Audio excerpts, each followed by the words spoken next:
За энэ том pressure cookerтэй энд манайх хорхог хийчин бас ингээд хавирга нугуутай хийчин ийм сайхан том хавирга хийж байна. Амтлагчинд нь давс перц, хар улаан перц, лаврын навч.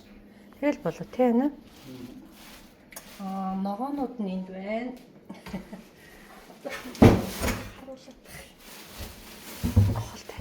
Ногоонууд нь энэ байна. Манжин, луун, төмс, сонгон, сармис, зэрлэг сонгон, ногоон сонгон, шар сонгон, тэгээ сармис.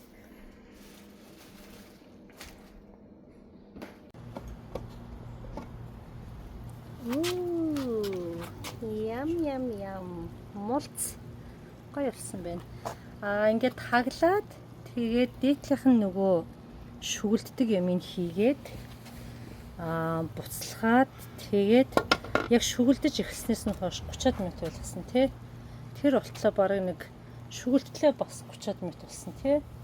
Битээр энэ гэрэлэн дээрээ ингээд тавьцсан. Энэ наадтал дээр нь газан плетхэн дэрч болно.